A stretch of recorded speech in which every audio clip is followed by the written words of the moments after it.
Olá, olá! Estamos novamente por aqui. Seja bem-vindo. Bom dia, boa tarde, boa noite. Eu não sei qual é o horário que você vai me ouvir. Eu espero que você esteja na expectativa dessa reflexão. Por quê? Porque por um erro de percurso, um erro de rotina. Olha, eu tô falando um erro, mas não é um erro. Na verdade, a correria. Eu não vou entender, eu não vou expressar como essa palavra erro. Na verdade, eu expressei, eu já expressei, né? Mas não é a palavra adequada.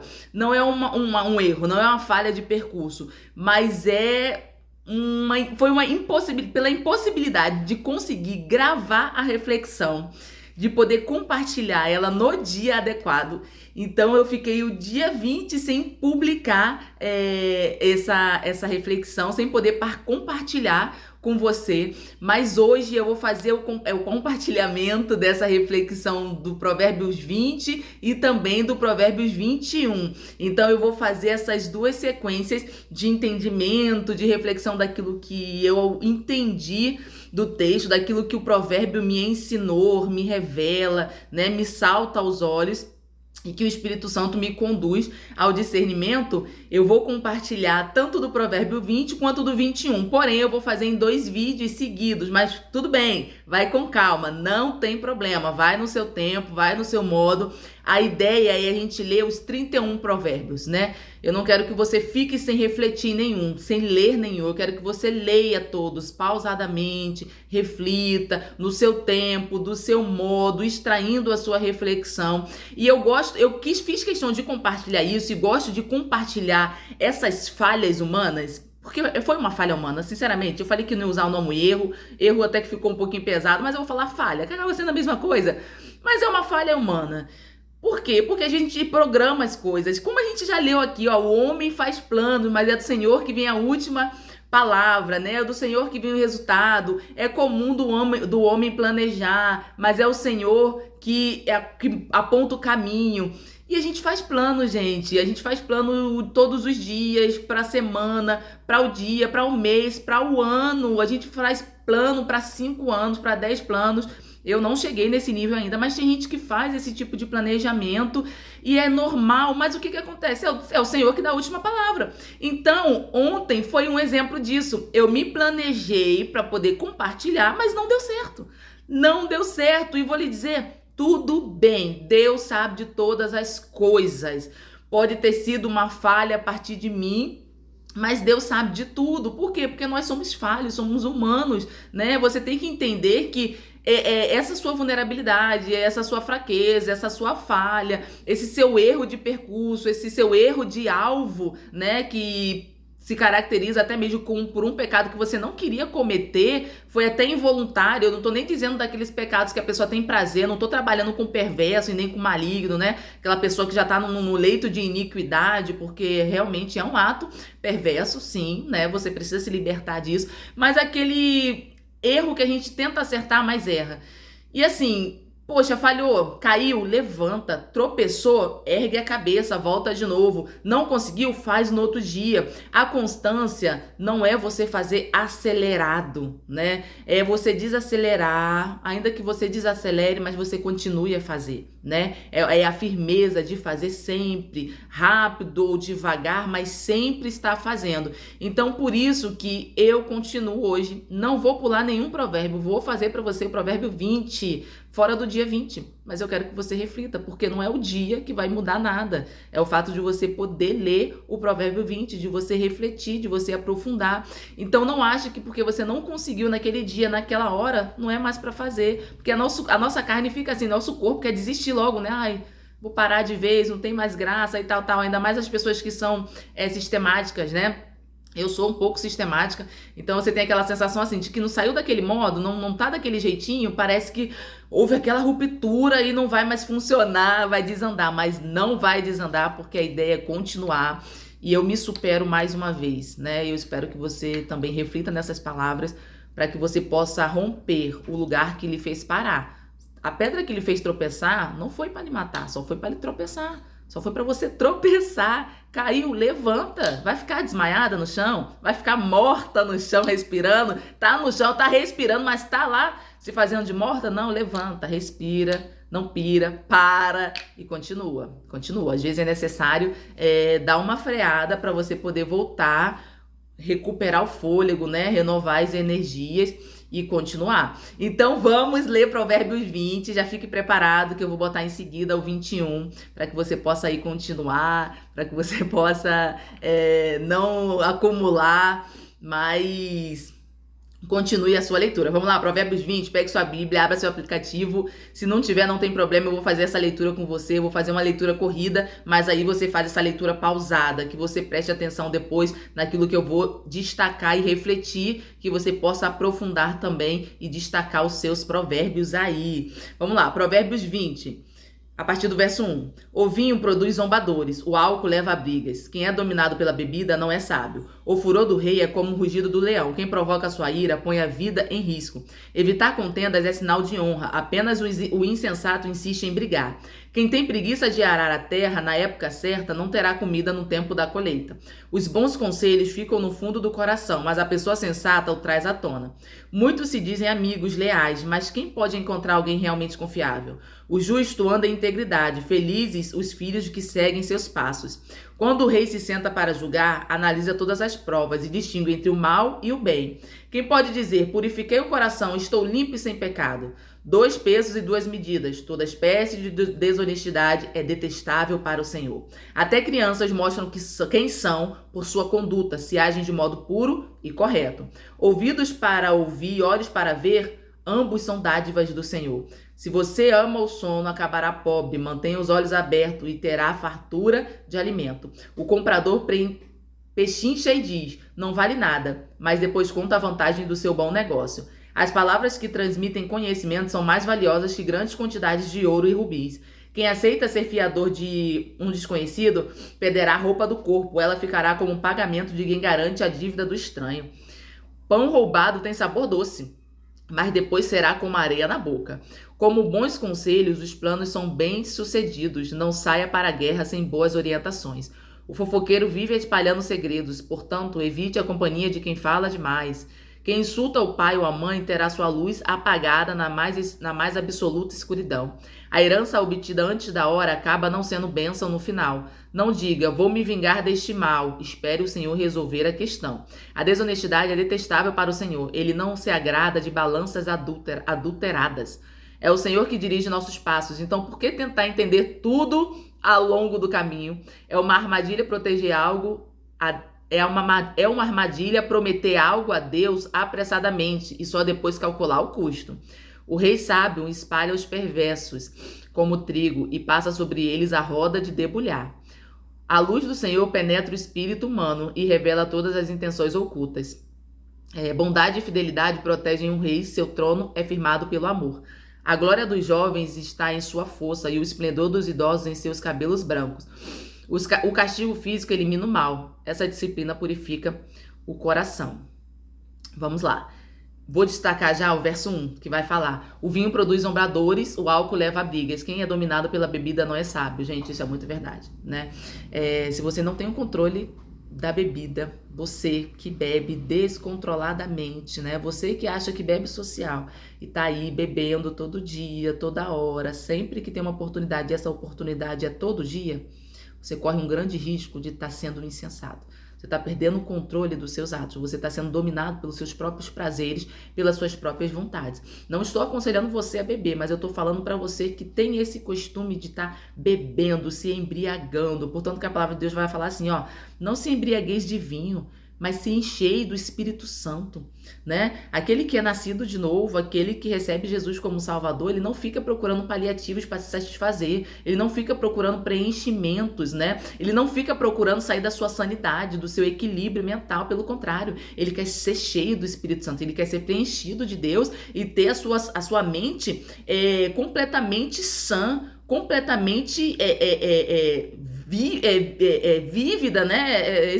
Fugiu a palavra da minha boca, mas a sua mente estável, controlada, em equilíbrio, e a bebida leva ao descontrole. Quantas pessoas fazem coisas e mais coisas depois que bebem, né? Parece que aquele ditado, fulano criou coragem de fazer tal coisa porque bebeu, né? Por que criou coragem? Porque já tinha vontade de fazer e não faz quando tá normal, mas quando tá bêbado, perde o controle e faz o que tem que fazer. Olha, quer o conselho? Não beba.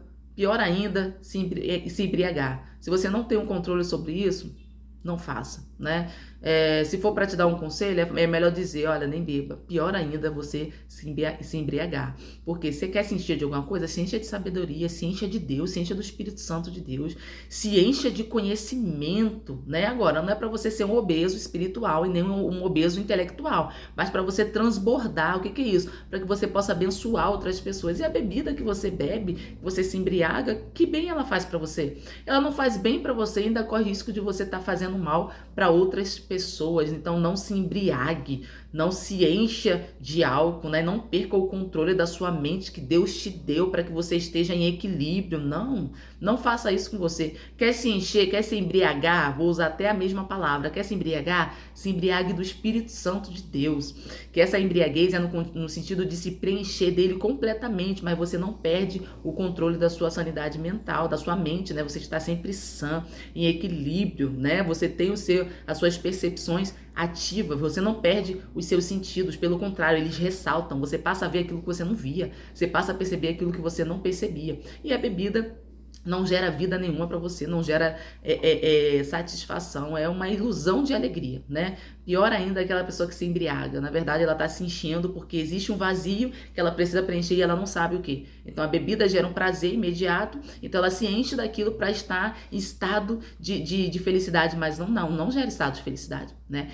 Gera alteração do seu sistema nervoso, alteração das suas sanidades mentais. Então, não é isso que Deus quer para sua vida, não é? Se encha do Espírito Santo de Deus e você vai ver como sua vida vai estar completamente restaurada, e não é por um momento, não é um momento, é pelas suas próximas caminhadas, é para a vida toda, se você se permitir ser cheio do Espírito Santo. Vamos lá? Verso 4. Quem tem preguiça de arar a terra na época certa não terá comida no tempo da colheita. Gente, a preguiça é um problema terrível, sério. Eu sei que cansaço é aquela preguicinha de cansaço do dia a dia, né? De correria do dia a dia, como ontem mesmo, eu tava assim muito cansada do dia a dia, sem condição de discernir muitas coisas quando já chega no final do dia, o corpo querendo descansar. Agora, aquela preguiça que te impede de avançar, que te impulsiona, na verdade, até você ir para a cama, só te impulsiona para o sofá, só te impulsiona para a cama, você não consegue produzir. Cuida disso, isso pode ser um problema hormonal, isso pode ser um problema do seu físico, pode ser um problema da sua alma e pode ser um problema do seu espírito. Analise isso, né? Porque, a pessoa que tem preguiça na época de arar a terra, ela não vai ter comida no tempo da colheita. Então, depois não adianta você reclamar, né? Não adianta você dizer, Deus não me vê, céus, terra, se sentindo a pior pessoa do mundo. Não, você vai colher o quê se você não plantou, gente? É preciso plantar, para colher tem que plantar. Não adianta, para com esse negócio de querer receber tudo de mão beijada, né? Para com esse negócio de você achar que vai estar tudo pronto e à sua disposição, porque não vai estar. É com força, né? É com batalha. A Bíblia mesmo vai dizer, cada dia o seu próprio mal, a gente tem que romper. É todo dia uma guerra, você não vê, mas o mundo espiritual está pelejando por você, né? Você pode até ter sua rotina calculada aí, nada saiu do controle, deu tudo certo para você, mas é porque tinha um Deus que não dorme, não tosquineja, né? Não se distrai. Por isso que deu tudo certo. Porque a graça do Senhor, mais uma vez, foi sobre a sua vida, né? O acordar, gente, e o conseguir chegar à noite e olhar e falar assim, Senhor, obrigado por essa noite que se inicia, é dádiva, é graça, né? Misericórdia de Deus sobre nossa vida. O mundo espiritual está ativo, ele é tão real quanto isso aqui, né? Quanto você me vê, quanto você pode me ouvir, né? É muito real. Então, não deixe essa preguiça te paralisar, né? Se você sente que é algo hormonal, que você precisa procurar um médico, procure, se trata, se cuide, né? Às vezes é carência de vitamina. Mas se você sente que tá tudo bem, fez um exame, tá tudo normal, fez um check-up, tá tudo no equilíbrio, mas você não tá se sentindo bem, corre para o emocional, né? Veja se não tá na seara das emoções, dos sentimentos, né? Do passado. Veja se não tá, então, relacionado com o seu lado espiritual. Você tá bem com Deus, né? O Espírito Santo de Deus habita em você. Ele já fez morada em você. O Espírito Santo precisa fazer morada em nós. Nós fomos criados para ser templo do Espírito Santo. Antes, o povo de Deus criava templo, carregava a arca como simbologia da presença de Deus, construía templo como simbologia de que lá era o local para adorar e encontrar Deus. Mas não, hoje você tem a oportunidade de ser a casa do Senhor. casa edificada, pedras vivas, né? Construção que o próprio Deus edificou para a morada dele. Deus quer morar em você. Então a preguiça não pode fazer parte daquele que tem o Espírito Santo de Deus na vida. Porque Deus não trabalha na preguiça, né, gente? Vamos combinar. E aí, vamos lá pro verso 5. Os bons conselhos ficam no fundo do coração. Olha, quem recebe um bom conselho e recebe o conselho e recebe no sentido do quê? De que guardar, ele fica no seu fundo do seu coração, os bons conselhos. Agora, não adianta guardar no fundo do coração como um tesouro. Ai, que conselho bom, tá guardadinho aqui. E nunca trazer de volta, nunca trazer à tona, ó. Mas a pessoa sensata o traz à tona. Recebeu o conselho, poxa, que bom, obrigado pela essa orientação, obrigado por esse conselho, poxa, obrigado mesmo. Tem gente que fica muito alegre, né? É sensata no sentido de que, assim, é receptiva, é humilde, não é sensata a palavra certa, mas é humilde, recebe o conselho, guarda lá no coração, mas nunca usa. Então, o que adianta você ficar aí se enchendo de conselho e não utilizar nunca, né? Porque a sua sabedoria, ela consiste no receber e aplicar. Gente, é uma via de mão dupla, né? Eu recebo, logo eu aplico. Eu recebo, logo eu reflito, né? Eu recebo, logo eu avalio. Tem que utilizar, porque eu só recebo, eu sou tão humilde, eu adoro ouvir conselho, recebo tudo, né? Até o que não tem que receber, tá recebendo aí. Os conselhos destrutivos, recebendo tudo, armazenando um monte de palavra. E aí, quando tem que usar, não sabe peneirar nada. E nem utiliza o que é bom. Então, não, ó, porque o sensato, ele traz à tona. Quer ser sensato? Recebe o conselho, guarda, e quando for a hora certa, o momento certo, traz à tona. Traz à tona esses conselhos bons que você recebe. Não fica guardando, não, viu?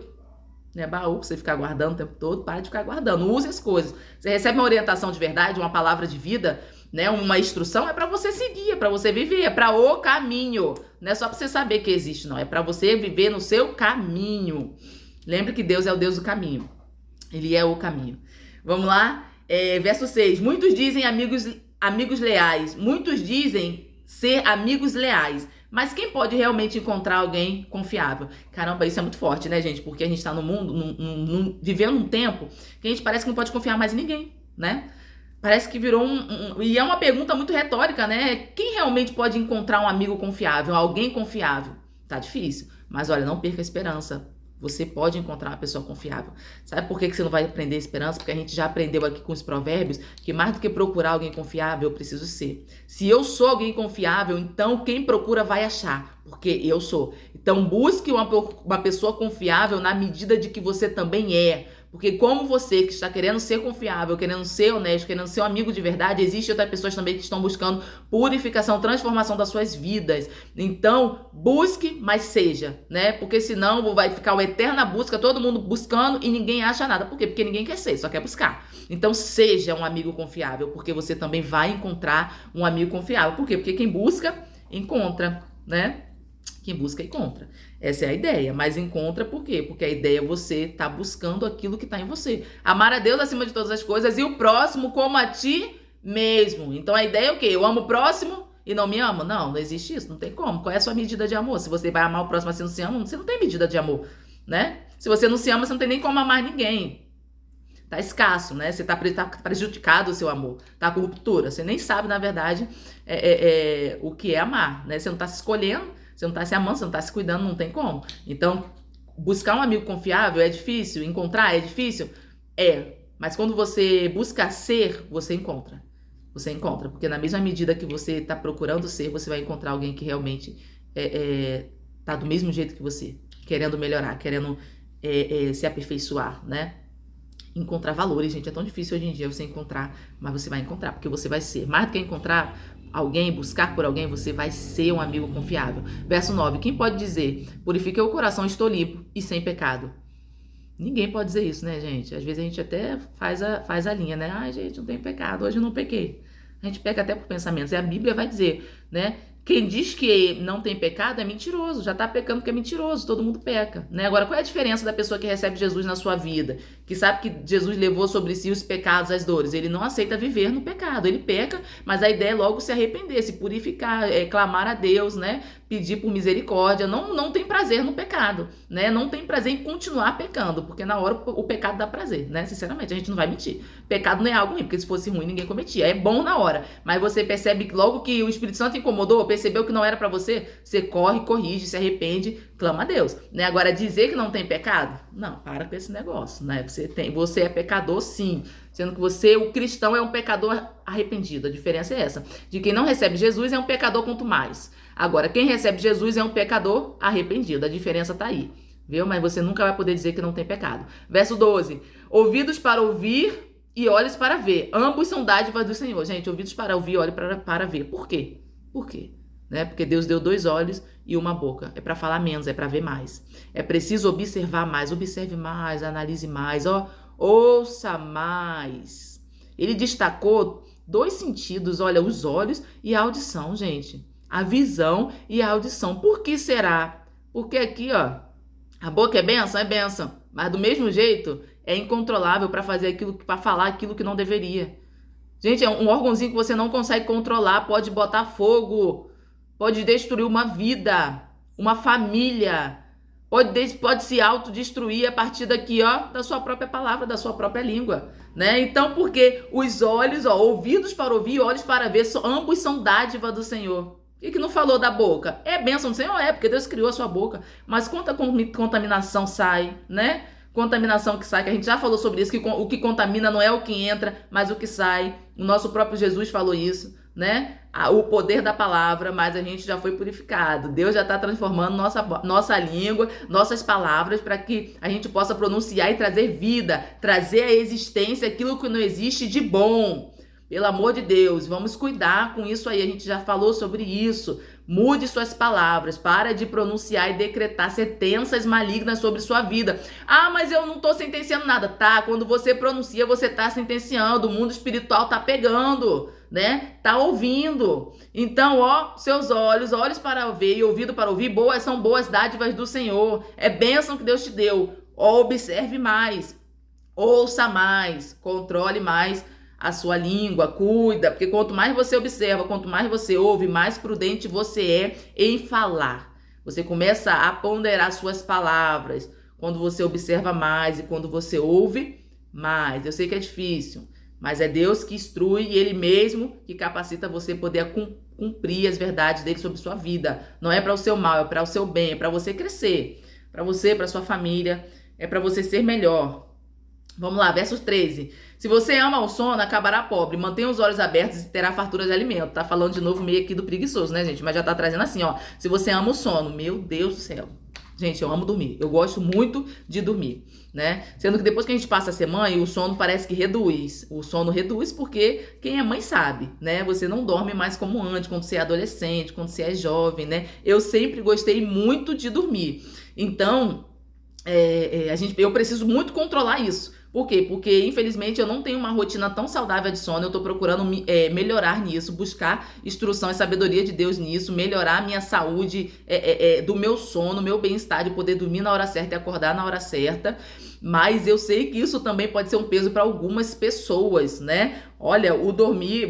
Cadê o verso 13, né? Se você ama o sono, acabará pobre. Se esse sono tá sendo a ponto de você não conseguir produzir, né? Já tá te gerando aquela fadiga, aquela preguiça, aquela procrastinação que você não avança, cuida, né? Porque você pode acabar na pobreza, ou seja, na escassez, na dificuldade, porque quer dormir muito, né, gente? Não pode.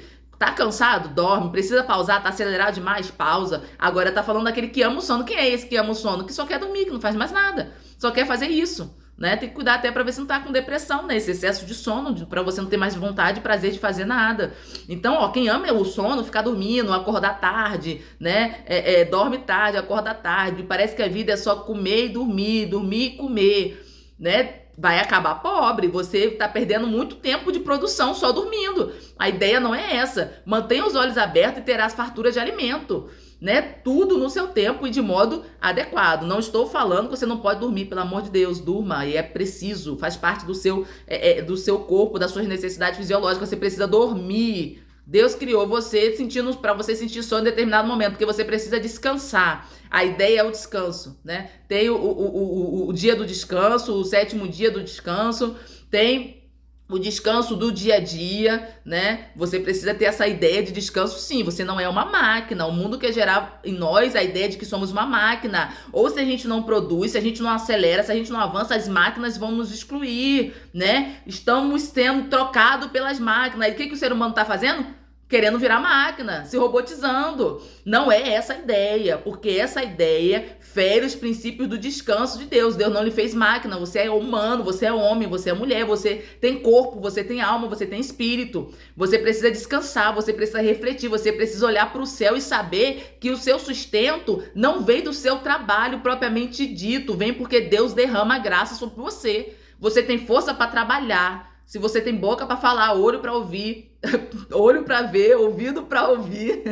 Se você tem força, perna, braço, o que você usa, o recurso que você tem para poder prover o seu alimento, ou a bênção que você recebe para poder sustentar a sua família, é Deus, né? Não é sorte, não é pelo seu muito trabalhar, porque a palavra de Deus fala o quê? Que aos dele, o Senhor, aos dele, dá enquanto dorme. Ou seja, aqueles que estão debaixo do esconderijo do Altíssimo, aqueles que têm o Senhor como seu salvador, como seu provedor, ele dá enquanto dorme. Quando tá dormindo, quer dizer que você não tá trabalhando, né? Então a ideia não é você acelerar, né? E perder o controle, mas também você ficar naquela sonolência a vida inteira, né? Não vai para canto nenhum, não faz nada, aquele desequilíbrio no sono, não tem hora para ir dormir, não tem hora para acordar.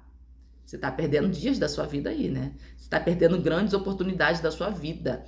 Você tá perdendo, na verdade, de cumprir o propósito de Deus na sua vida. E o propósito de Deus não foi para você ficar dormindo. Adão foi colocado no sono só enquanto fazia Eva. Só enquanto Deus tirava a costelinha dele lá para poder criar Eva. Depois que estava formada, Adão acorda. Agora vai viver com sua mulher, meu filho. Vai começar a fazer o que você tem que fazer. Vai voltar a fazer o que eu mandei você fazer. Governar a terra, cultivar a terra, cuidar da terra. E agora você tem uma mulher para cuidar também. Acorda, ligeiro. Para de dormir, viu? É para mim também, porque eu gosto de dormir. Mas não durmo tanto assim, não. Mas eu sou muito sonolenta, gente. Mas eu sei que é alteração hormonal também. Mas amou o sono a ponto de te parar, não consegue trabalhar, não consegue avançar, não consegue fazer nada? Cuida disso, né? Você vai cair na pobreza e na escassez. Essa não é a ideia, tá repreendido no nome de Jesus. Vamos lá. Verso 14. O comprador pechincha e diz: não vale nada, mas depois conta a vantagem do seu bom negócio. Sabe o que é isso aqui, gente? No direito chama-se a pessoa que é induzida ao erro. Faz um contrato, por exemplo, de compra e venda, faz uma negociação e ela é induzida ao erro. Um dos tipos de você ser induzida ao erro é vantagem manifestamente excessiva, né? Tipo assim, vantagem manifestamente excessiva no sentido de poder de superfaturar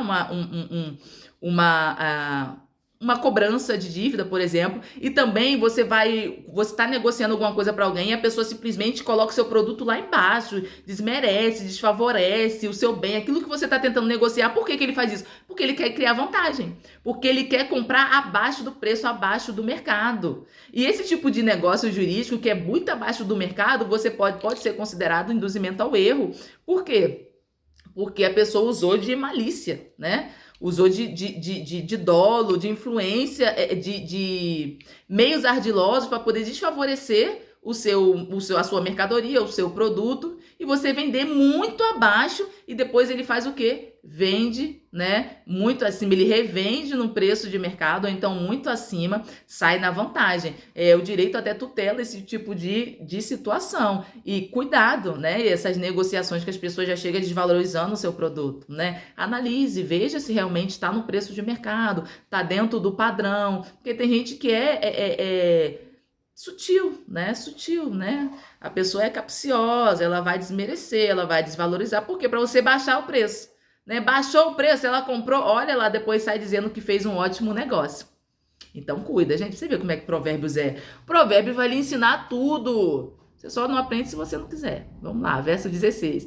Quem aceita ser fiador de um desconhecido perderá a roupa do corpo. Ela ficará como pagamento de quem garante a dívida do estranho. A gente já falou sobre isso, ó. Ser fiador é loucura, né? Pior ainda de um desconhecido, gente. De amigo já não vale a pena, porque a gente normalmente, o ser humano quer perder a amizade, mas não perde dinheiro, né? Vamos falar a verdade. A gente não quer perder o dinheiro. Acaba perdendo a amizade, que vale muito mais do que dinheiro. Você ter amigos, você ter acesso, você ter irmãos, né? Amigos mais chegados que irmãos, mas o dinheiro faz você perder a amizade.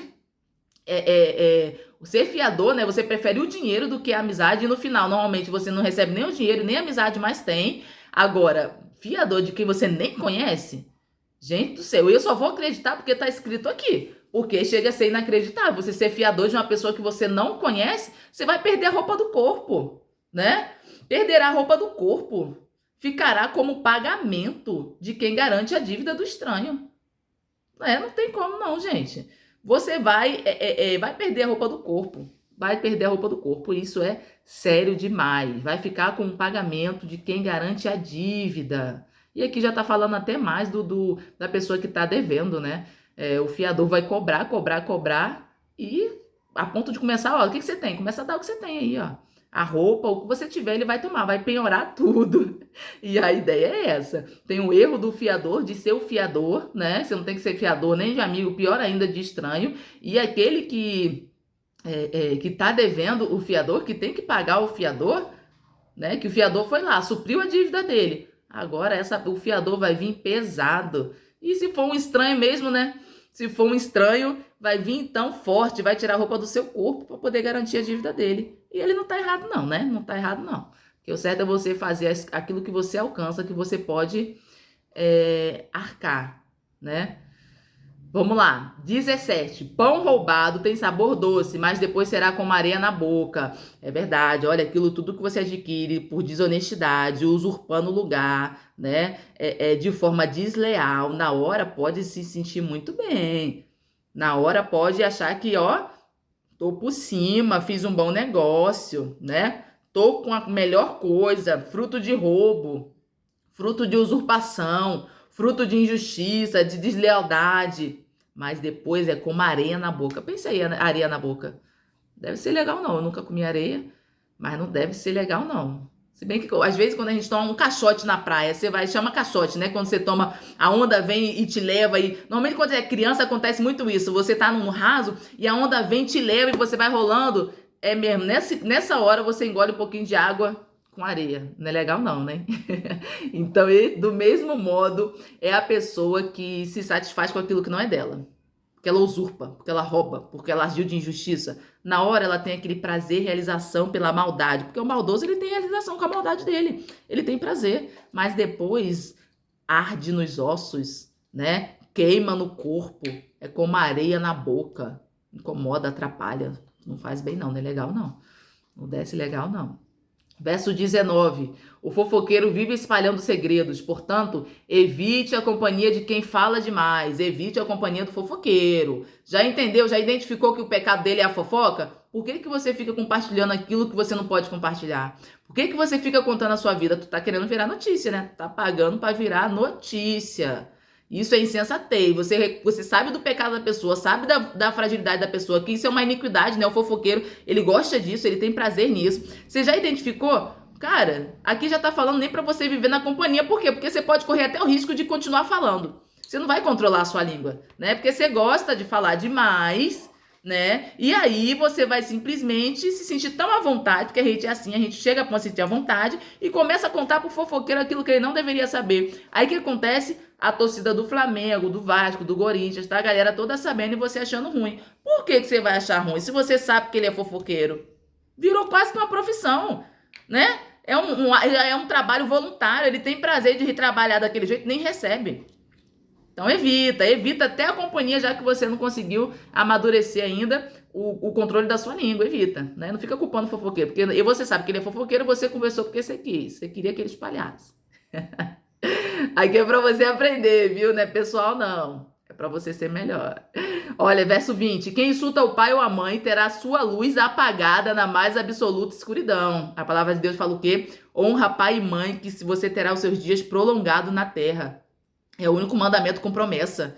De longos dias, né? De fartos dias, né? De prolongar os seus dias na terra. Honrar pai e mãe. Quem não honra pai e mãe, insulta pai e mãe, terá sua luz apagada na mais absoluta escuridão. Escuridão, apagada. Vai ficar nas trevas, na escuridão. Vamos lá, verso 21. A herança obtida antes da hora acaba não sendo bênção no final. E é verdade. A gente tem um exemplo da parábola lá do filho pródigo. Pediu pro pai a parte que cabia dele como herança, gastou tudo. Quando se viu no fundo do poço, preferiu voltar para o pai, porque a comida que ele via que os porcos comiam no local onde ele estava era melhor do que a que ele recebia. Ele falou: vou voltar para a casa do meu pai, porque os servos do meu pai comem melhor do que esses porcos aqui. Herança antecipada, eu não estou falando de doação, não estou falando de negócio feito certo, mas herança obtida antes da hora, ou seja, de modos fraudulentos, malignidade, perversidade, você pode até imaginar aí o modo, né? Herança é só de quem está morto. Entre vivos, de pai para filho, é doação. Herança antecipada, ou seja, acabou com a vida dos pais para poder obter a herança. No final, a mais absoluta escuridão, tá nas trevas, é morte, viu? Vamos lá, verso 22. Não diga, vou me vingar do mal, deste mal. Espere o Senhor resolver a questão. A palavra de Deus diz que ao Senhor cabe a vingança. Deixa o Senhor agir com justiça. Deixa o Senhor se vingar. Por quê? Porque se você fica com esse sentimento de vingança, quem se corrompe é você. É o perdão que você não libera. Se libere. Para que não gere uma ferida. Você precisa ser curado. Você precisa ser tratado. Libera. Eu sei que é difícil, gente. Não é fácil. Perdoar o abusador, perdoar o matador, não é fácil. Não é fácil, mas não queira vingança. Corra até por justiça. Justiça, mas acima de tudo, entregue a justiça de Deus. Entregue para que você seja curado. Porque Deus não falha, na hora certa ele vai agir. Ele não falha, ele não tarda. Ele tem o dia e a hora certa para julgar e para agir com justiça, com mão de ferro sobre aqueles que precisam da mão de ferro dele. Viu? Libere esse perdão em nome de Jesus e seja livre. Vamos lá, verso 24. É o Senhor que dirige nossos passos, então por que tentar entender tudo ao longo do caminho? Para de ficar tentando entender. É o Senhor que dirige os passos, então você não vai ter a resposta para todas as coisas. Aquilo que Deus permite você saber, você sabe. E tá na palavra dele. Agora, aquilo que não tá, não tem por que você ficar buscando respostas. Tem até uma frase que eu acho bem interessante, ó, que diz assim: quando você acha que tem todas as respostas, vem Deus e muda todas as perguntas. E é verdade. Por que você vai ficar tentando entender tudo no meio do caminho? A ideia não é essa. Você não foi feito para entender tudo. Por quê? Porque se você entendesse tudo por si só, para que você ia procurar um Deus? Para que você ia atrás do seu Criador? Não. A resposta que não temos aqui em nós, temos em Deus. Então não fique tentando entender tudo no caminho. Simplesmente caminhe com Deus. Porque se estiver sozinho também não vale muito a pena, não. Verso 25. É uma armadilha prometer algo a Deus apressadamente e só depois calcular o custo. Votar e não cumprir é pior do que se não tivesse votado. Se eu não me engano, o próprio Salomão em Eclesiastes vai dizer: olha, lembre-se que o muito falar gera multidões de pecados. Você está na terra e Deus está no céu. Para de ficar prometendo as coisas no ápice da emoção, porque você quer receber a bênção e depois que recebe não tem como cumprir aquilo que votou. É melhor não votar do que votar e não cumprir. A palavra de Deus vai dizer isso em Eclesiastes, se eu não me engano. Depois a gente vê. Vamos lá. O verso 27 a gente finaliza. A luz do Senhor penetra o espírito humano e revela todas as intenções ocultas. A luz do Senhor penetra o espírito humano e revela todas as intenções ocultas. E aí, como a gente já falou, é o Senhor que esquadrinha o coração. É Ele que penetra, é o Espírito do Senhor penetra, é o mais profundo do ser humano, o espírito humano, e revela todas as intenções. Então, você pode estar com a cara bonita e triste por dentro, o Senhor está vendo. Você pode estar dizendo que está fazendo bem e por dentro maquinando mal, Deus está vendo. É o Senhor que sonda e esquadrinha os corações, o mais profundo da alma do ser humano. Que você possa ser abençoado e você possa refletir mais um pouco aí. Faça a sua leitura, continue a sua leitura. Deus abençoe sua vida grandemente e em breve, né? Se prepare que a gente em seguida vai postar aí Provérbios 21 para que nós possamos novamente aprofundar e aprender mais do Senhor. Deus abençoe a tua vida e até mais.